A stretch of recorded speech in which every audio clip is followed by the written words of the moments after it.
Prince William, second in line to the British throne, loves to race around London anonymously on a powerful motorbike like this one. I think it frightens the life out of people at Buckingham Palace, and almost certainly the Queen too.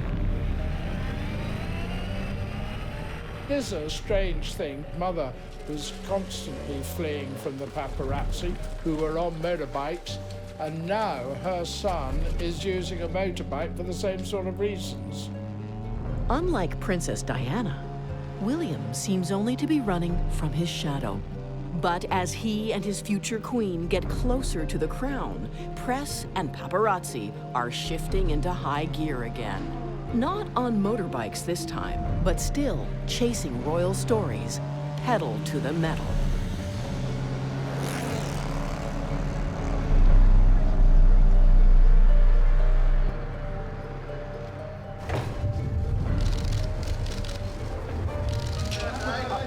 There's nothing the British media like more than peeking into the private lives of royalty, and they aren't shy about doing it. 4 years ago, dozens of photographers showed up outside Kate Middleton's London flat on her 25th birthday. An angry Prince William issued a statement to the press to stop harassing his girlfriend. Both he and Kate eventually moved to a remote corner of Wales. The media are unmanageable in this country, totally unmanageable.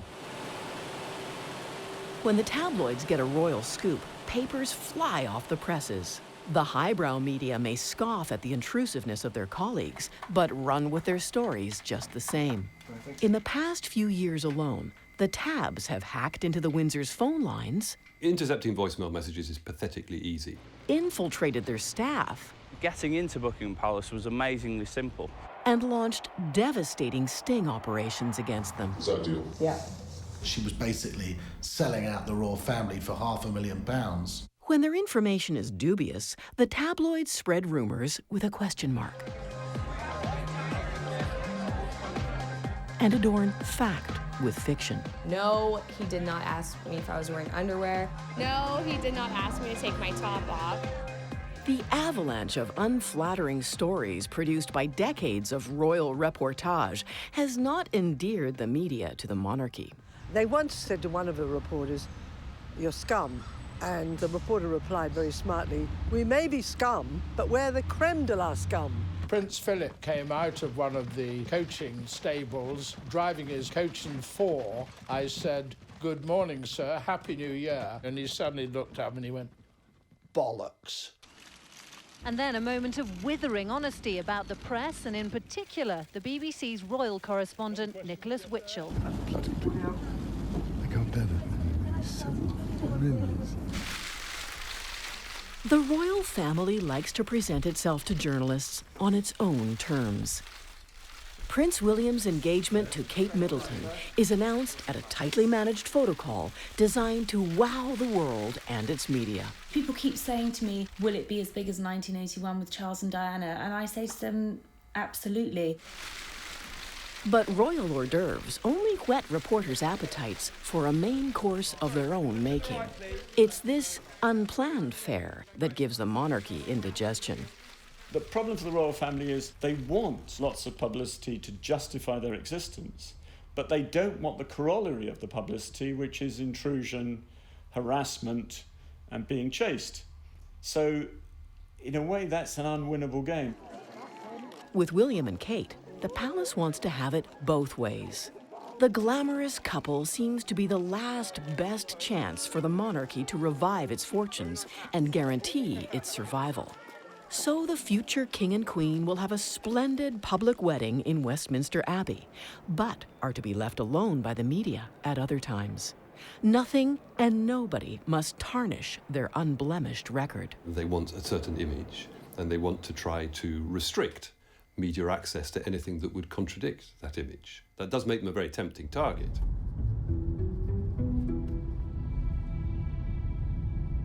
"48 hours after Prince William and Kate announced their engagement, one of Britain's best-known paparazzi is hot on their trail. photographing them out in the country, doing their own thing, is what the papers and the people want to see. Tana's night prowls of the past have captured William's brother Harry doing his own thing, like two-timing his girlfriend Chelsea. Harry famously thanked the photographer by lunging at him before falling to the pavement. It did happen, and we documented what had happened. This evening, Tana has it from a source that William is at Kate's parents' home south of London, and that the couple might go out for a pub dinner. You need to have inside information on what they're doing, where they're going. I think it's worth looking at a few of the pubs that they've been to before. You know, the Six Bells, the Queen's Head, just checking out if anyone's there.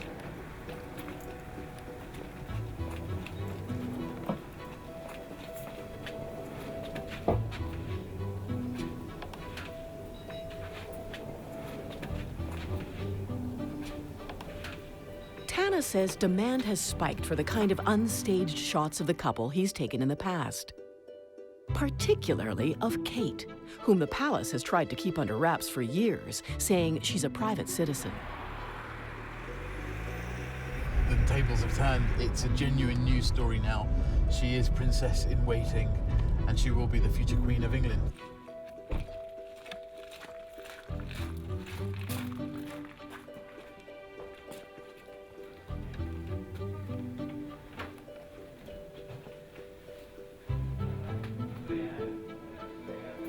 Tana strikes out tonight. No chance for that 1 in a million photo like he got a couple of years ago. It's a matter of just being there at the right moment. But the photographer already has another great shot in his mind's eye. William and Kate walking on a beach, let's say, that would be a lovely picture to have.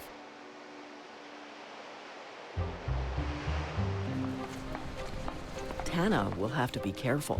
Pictures he took of Kate Middleton playing tennis on Prince Charles's property last year got him into a lot of trouble.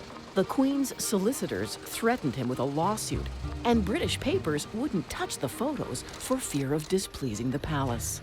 They do not want any private, unofficial photographs released to the press whatsoever, so they are clamping down like there is no tomorrow. If I'm on a public footpath, I'd assume it's all fine. It's been okay up to now, and suddenly the goalposts have been changed. Now I photograph exactly where I am. Even if it's a public road, I put it on a map where I've been standing, what I've been doing. I've even got witnesses. Accredited photographers dismiss the paparazzi as reckless intruders. But Tana says his pictures are true to life, unlike the images served up to his colleagues by the palace. Most of their photo calls are all staged, all controlled by their PR people. All we're doing is documenting how they are, rather than staging photographs for publicity, basically.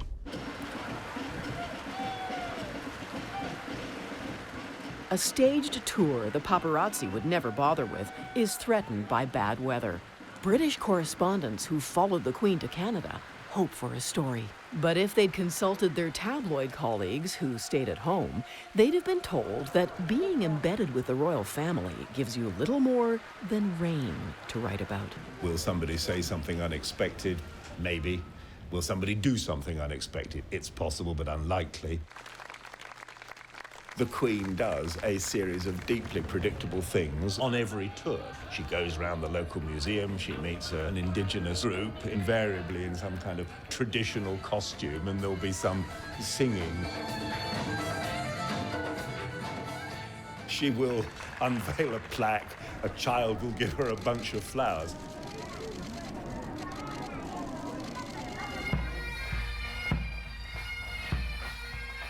The Queen's photo ops are a change of pace for veteran foreign correspondent Tim Ewart, who has made a career filing from hotspots around the world. Now he chafes under the restrictions imposed on royal reporters. It's a very odd world covering the royals. We operate in this little group that follows them round. We're herded from buses to pens to fixed points to pools, and we are able to observe the royal family, but what we're not able to do, apart from very, very rare occasions, is actually to talk to them. It's a lot of speculation. It's a weird world. The BBC's Nicholas Witchell, who earned his spurs in war zones in the Middle East and the Falklands, boards what the Canadian military calls a chase boat. But there's no question of catching Her Majesty as she reviews the fleet in Halifax Harbour. It's a long lens exercise in peekaboo that even a seasoned journalist can't turn into much of a story. She's been reviewing fleets for nearly 60 years now as Queen, and the remarkable thing is that, so far as one can tell, she still appears to enjoy it. It's a difficult area because there is an absence of hard information. It's rather like having a handful of sand. You pick it up and it drains through your fingers, and you wonder what on earth are you left with in terms of hard fact at the end of it. When the Toronto Star asked its architecture critic, Chris Hume, to cover the Queen's tour, the journalist had no idea he was heading for a bad case of writer's block. It's a question of parsing the least detail. Did she smile? Did she not smile? Did she talk to the person she was with? What color was her hat? All that kind of stuff becomes the substance of your story because there's literally nothing else to write about.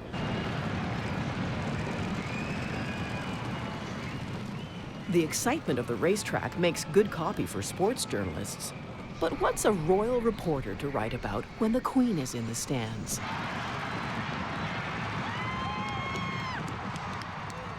Thankfully, a Canadian, unversed in royal etiquette, turns the award ceremony into the highlight of the day.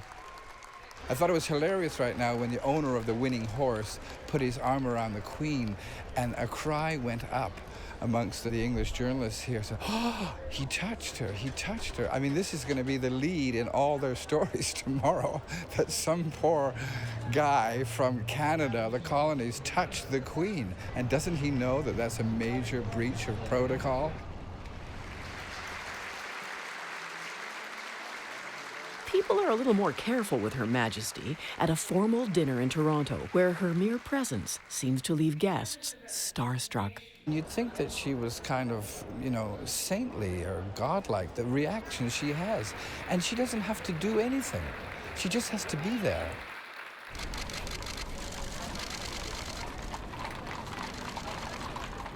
Finally, the British correspondents see a chance to cut through the pageantry and get a real story. A new poll shows nearly half of Canadians believe the monarchy is merely a relic of the colonial past. Prime Minister Stephen Harper, accompanying the Queen on Canada Day, agrees to be interviewed on the matter as long as the British correspondents tell him their questions in advance. But when they do, he changes his mind. You were told, no, it's cancelled for timing and logistical reasons. Oh, yes, of course, yeah. I mean, that's just ridiculous. If the Prime Minister is not able to field 3 questions about the popularity of the Queen during her royal tour, bit of a shame. Stood up by the Prime Minister, the reporters can hardly turn to the Queen for help. She's never given an interview in her life. The protocol of silence makes Chris Hume skeptical. At the center of this royal tour, there's this enigmatic cipher of a character, the Queen, who says almost nothing. I mean, we're reduced to talking about the clothes she's wearing.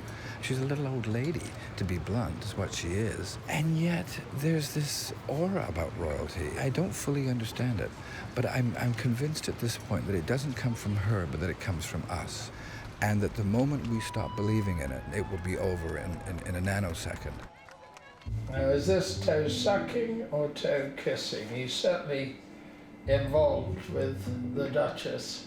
James Whittaker is a legend of a tabloid reporter who has bagged some of the biggest royal scoops of the past 40 years. What you need in this business is rat-like cunning. He got an early start in 1968 when the Daily Mirror made him Britain's first full-time royal correspondent. I saw myself as a master of hounds. The hounds were the photographers, and I saw the royal family as the foxes. We were after them. Whittaker's relentless pursuit of the royals, binoculars in hand, I mean, I almost slept with these things. Shook some of their lives to the core. Particularly Sarah Ferguson's, whose troubled marriage to Prince Andrew gave the reporter one of his most sensational scoops. In 1992, French paparazzi near Saint-Tropez call Whittaker to tell him they have some unusual photos of the Duchess. And they said, well, we got Fergie bare-breasted. And I said, sounds a fairly horrible thought to me, but yes, I suppose that's an interesting picture. And I rang my editor, he said, James, if they're taken from private land, we cannot touch them. If they're taken from public land, then we can. I want you on a plane tomorrow morning to go down there and suss out the whole thing and then let me know. When Whittaker arrives in France, he's shown dozens of what the photographer thinks are simply racy pictures of a topless duchess. And I said, that's not the story. The guy in this picture who's kissing her all over is Johnny Bryan. This is the man who proclaimed to the world 4 months ago that he was the honest bloke and he was not a lover and he was just a friend trying to bring her and Andrew back together again. Whittaker witnesses as the photographer takes even more shots of the Duchess with her Texas millionaire, and it's all from public property. The Mirror buys the pictures, but has to go to court to overturn an injunction Bryan takes out to block their publication. He worked entirely on the basis that these were pictures of her topless and that it was a gross intrusion on privacy.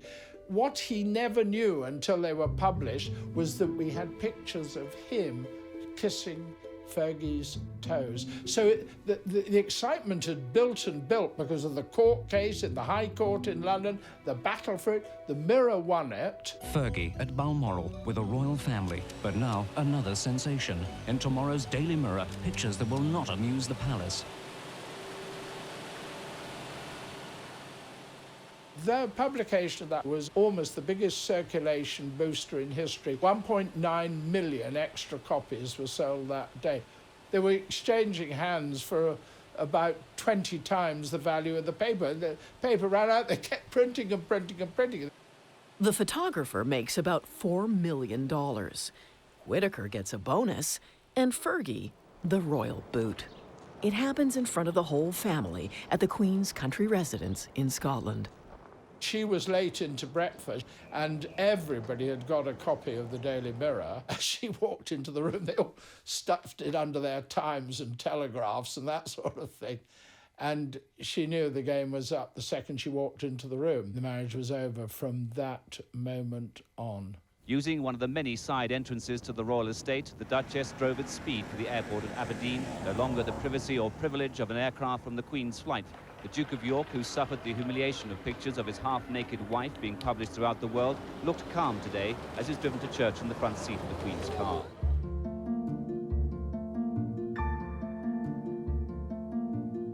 Before reporters began poking into the private lives of the monarchy, their royal highnesses mainly did what they wanted and got a free ride from the press barons of Fleet Street.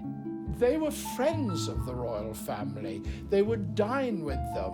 And of course, these great barons were saying, oh, we can't possibly write this sort of stuff about our royal family. So while the papers criticized politicians, they mostly fawned over the monarchy. In 1936, the story was that Edward VIII abdicated for love. The inconvenient truth: Edward was letting slip British intelligence to the Germans via his fiancée, Wallis Simpson. For the papers of the time, the Queen Mother wasn't a heavy drinker. She just loved her little Dubonnet and gin. Prince Philip wasn't carrying on with other women. That was just a baseless rumor.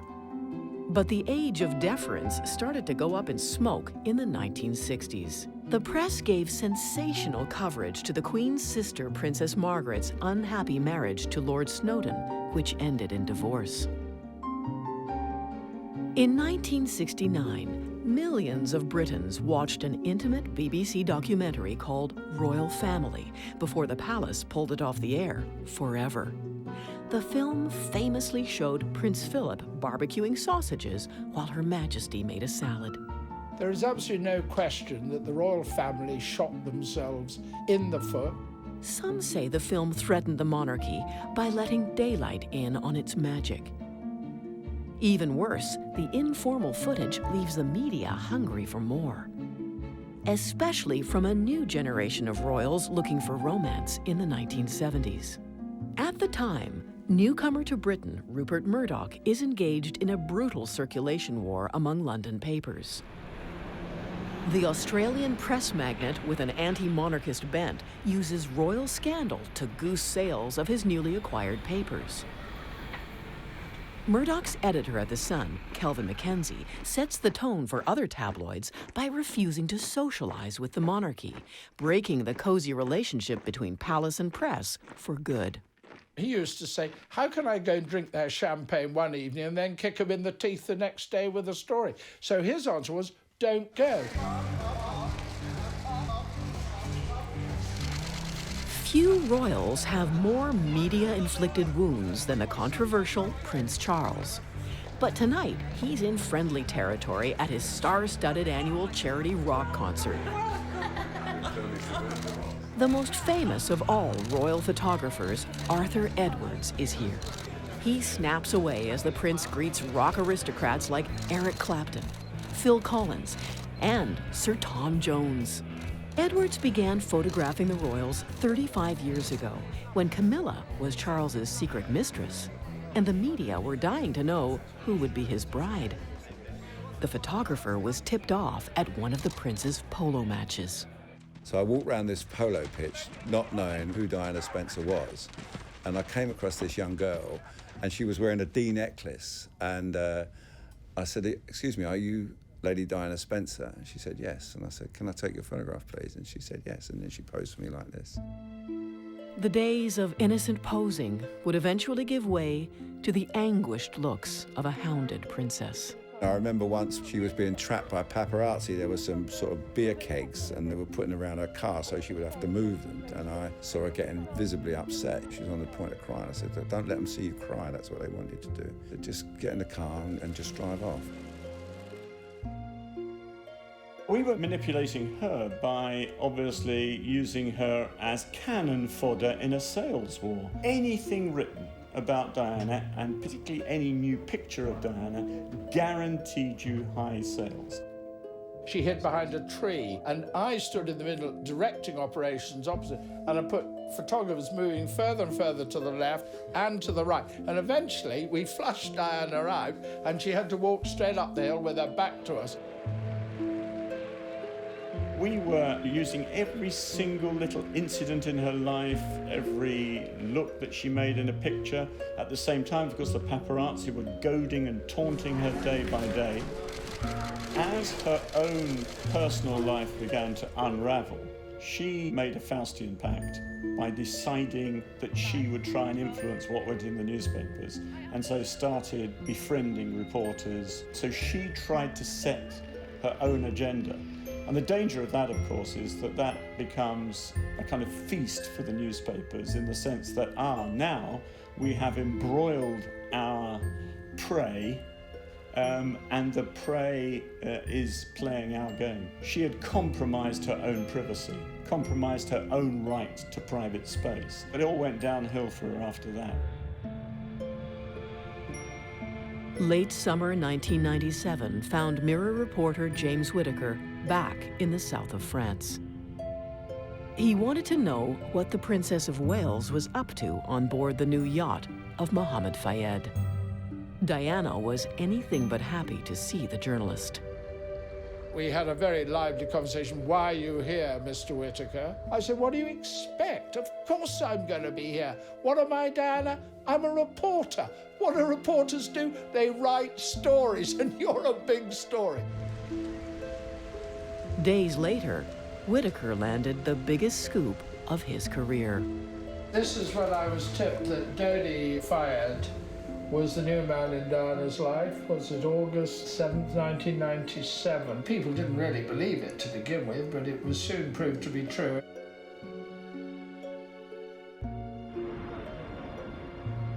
There was something deeply ironic that she went to her death while being chased by the paparazzi. It was a black comedy, really. Everyone knew she was with Dodi Al-Fayed. There was nothing wrong with the idea of them just standing there and posing. But they had to run, like it was like school child behaviour. I went to the hospital and I got the picture of her coughing being carried past the presidential guard. And my wife rang me. She said, "How are you?" And I just burst into tears.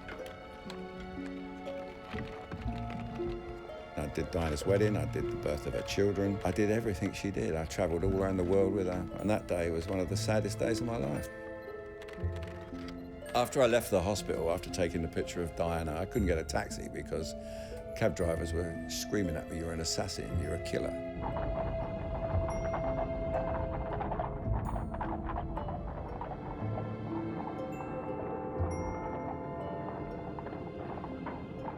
I was in the Maldives when she died, and I got on the phone and I filed 12,000 words off the top of my head on a phone. We never gave her a break. We were too tough on her. We didn't hound her to death, but we did hound her, and that is something for regret, obviously, for the rest of my life.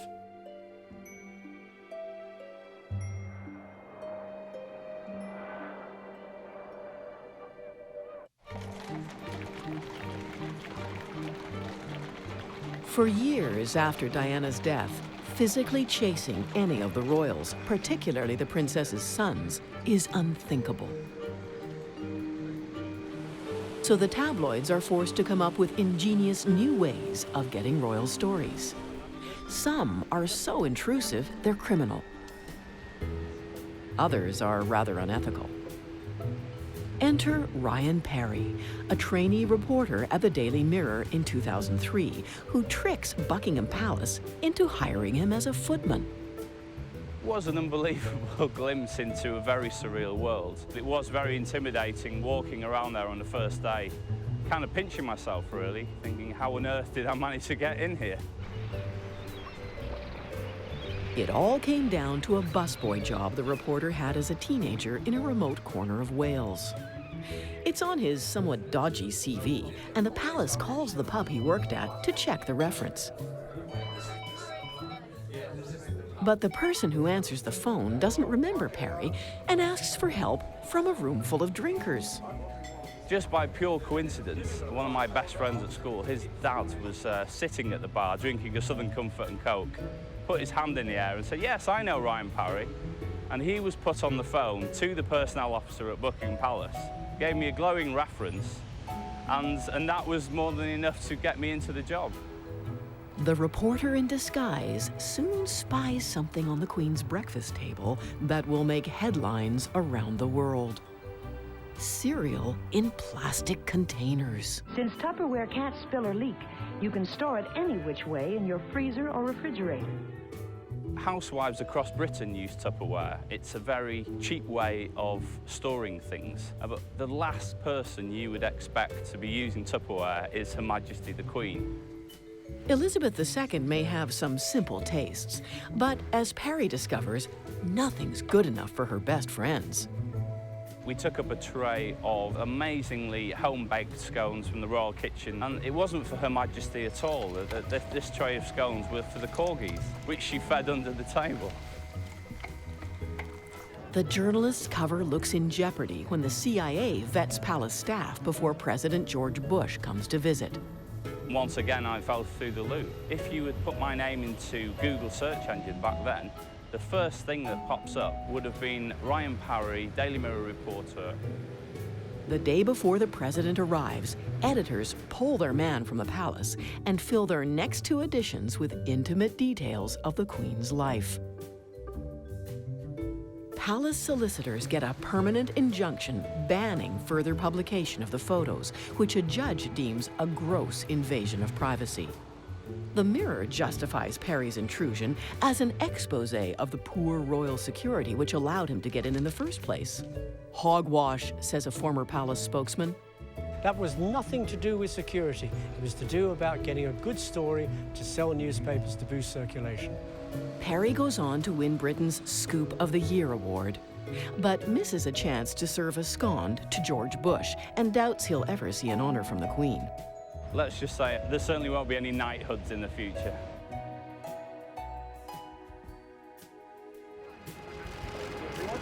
What are your expectations? That's it. That's as far as you go. Cameraman, stand still. In a world turned upside down, photographers and reporters mob one of their own. Clive Goodman stepped over the line in pursuit of royal stories. In court today, he'll get 4 months in prison for conspiracy to intercept phone messages. The reporter triggers the media scandal of the decade in Britain when he writes a story he couldn't possibly have come by without snooping. Prince William injured his knee. Clive Goodman at the News of the World wrote a story about that knee injury. When the royal household saw that story, they were, how on earth does he know that? They must be listening to our voicemail messages, and they call in the police. The anti-terrorist squad tracks Goodman for months as he and a private investigator hack into royal voicemail hundreds of times. It's easy to do.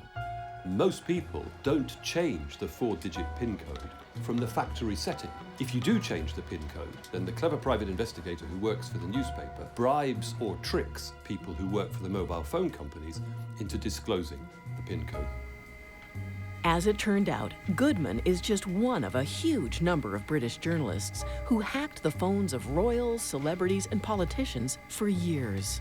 The snooping was often driven by extreme competition and a culture of fear in tabloid newsrooms. There are terrifying stories of reporters being reduced to tears and bullied. Failure absolutely unacceptable because of the amount of money that's involved in selling papers. So the pressure on royal reporters to deliver a scoop when they actually operate in a kind of news desert is intense and very, very difficult to resist. When British tabloids smell a scoop, they'll go anywhere to get it, even to faraway Calgary.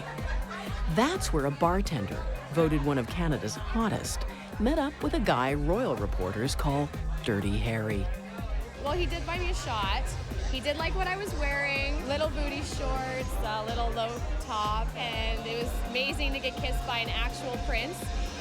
What else happens when Harry met Sherry is a story every British tabloid wants to print. News of the World outbids the competition and bags the exclusive for $80,000. It's a high-pressure deal which seems almost threatening.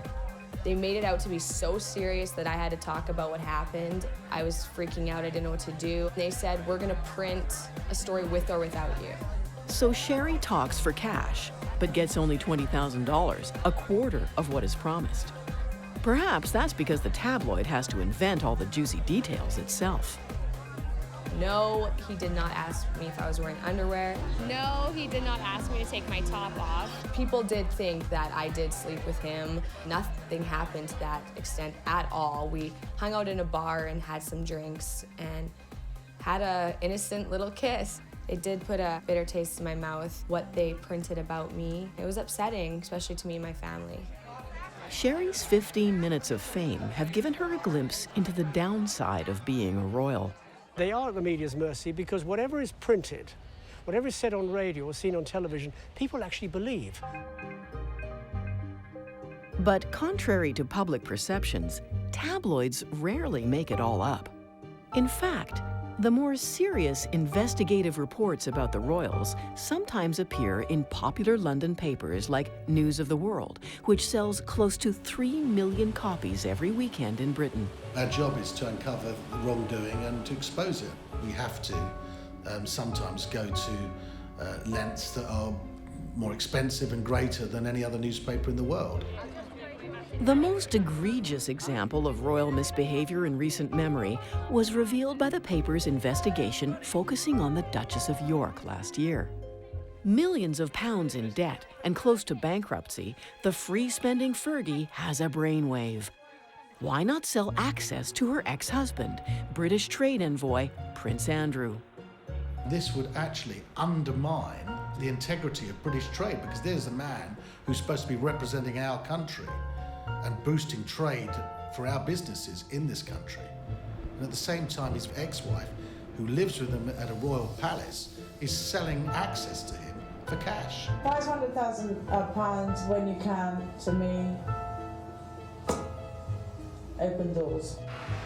At a nighttime meeting in a Mayfair apartment, a News of the World reporter posing as a foreign businessman agrees to the full payment plus a cash deposit. Is that a deal? Yeah. But I forgot to give you $40,000. Yeah. Which I've got no other deposit. Which is in my safe. But I'm going to keep you. I've got back. I've got the bank account. When these images go global, Fergie tries damage control by telling Oprah Winfrey she'd had a few drinks that night. The London Telegraph describes her TV appearance as a derailed train hurtling to its ultimate crash. To go on the Oprah show and apologise, sort of, and say I was drunk. Oh yeah? You know, come on, we're not that stupid. Arbiter calls the sting a seedy way of getting a story. But the News of the World denies entrapment because Fergie had approached a real businessman before the paper investigated. The Duchess's misdeeds would never have come to light, the tabloid says, if it had been as deferential toward the royals as the mainstream media. You're not there to make friends or to get an OBE. What you are there to do is to report the truth, and if the truth hurts, tough. The truth gets seedier by the minute. You're an embarrassment, sir. Prince Andrew, you're resigning. The scandal widens to include the Duchess of York's ex. Prince Andrew's job as trade envoy is on the line after the press uncovers his relationship with convicted pedophile Jeffrey Epstein. The American, as it turns out, paid off $25,000 of Fergie's debts. Earlier, he'd introduced the prince to a 17-year-old masseuse who says she was Epstein's sex slave. The papers also reveal that the Duke of York hobnobbed with unsavory dictators and sold his mansion to an oil billionaire for $5 million above the asking price. Each disclosure threatens Prince Andrew's position and, crucially, undermines his standing when he represents Britain abroad. It's a PR nightmare as the palace gears up to wow the world with the marriage of the decade. As their wedding approaches, Kate and William are doing what they are meant to do: bring back the glory days to the House of Windsor. This is a royal marriage that absolutely cannot go wrong under any circumstances whatsoever. But mark my words, some of my colleagues in the tabloids will be desperately seeking the first sniff of a rift in the royal marriage. William is smiling for the public, not the cameras, which he has learned to endure, but never enjoy. He's still, 14 years after the death of his mother, eaten up, consumed by distrust and loathing of the media. And he does not want his wife to be sucked into that vortex that he thinks was so destructive for his mother. He wants Kate Middleton to keep out of the public eye, yet we suspect she quite likes it. Kate certainly didn't mind the press photographer who showed up at her sister Pippa's graduation and took these photos of the Middleton family. I was the only photographer there, and the father approached me and asked me for the pictures. Asking a paparazzo for pictures for the family album is the last thing William would have done, especially since Tana's night prowls have bagged embarrassing photos of the prince's brother, Harry. When Tana photographed Kate playing tennis, the prince was incensed. According to Newsweek editor Tina Brown, William wanted blood. I am told he pushed Kate to put the fear of God into the paparazzo. William pressured Kate to sue the photographer. She refused. With the couple at loggerheads, Brown says, they delayed their engagement for months. It's difficult to say exactly what went on behind closed doors, but I'm sure Kate was told, you know, you've got to stay away from the press and don't talk to them. Kate hardly deserved the telling off. From the time she met William here at St. Andrews University 10 years ago, she proved a loyal friend to her wary prince. She never let him down. She never uttered a word. She was absolutely discreet, absolutely loyal, and I'm afraid in today's royal family, those attributes are almost as important as being madly in love with someone. Let's hope he is marrying the woman he loves, rather than just the woman who can keep his secrets. But loyalty has its limits, which stiff royal protocol now seems to be putting to the test. You can already see it's a potential problem in the marriage. One of their first engagements at St. Andrews University, He was back in the car before she was, and I winced when I saw it. I thought, be careful, Kate. Remember who's the royal here. He's the boss, he's the future, and yet she was there, shaking hands, pressing the flesh, basking in the glow of the spotlights. Prince William's plan to deal with the media's love affair with Kate is to whisk her far away from the bright lights of London. After the wedding, he intends to return to his air-sea rescue job on a military base in one of the remotest corners of Wales. So while the media is craving images of this glamorous new princess, she's going to be in Wales, one of the least interesting parts of the United Kingdom, where it always rains, North Wales as well, so it's virtually impossible to get to, living in a remote cottage where we can't see her. She has entered into a Faustian pact. She will be quiet, she will be obedient, she'll be dutiful, she'll look beautiful, she'll do the right thing, and if she gets bored, too bad. Just buy another tiara, bake some more cakes, have another party in Wales, hold a banquet, do some charity work, be a lady that lunches, but you're not going to rock the boat, you're not going to brief the media, and unlike Diana, you will not talk to the media directly or indirectly. She's going to have a fabulous first few years of married life.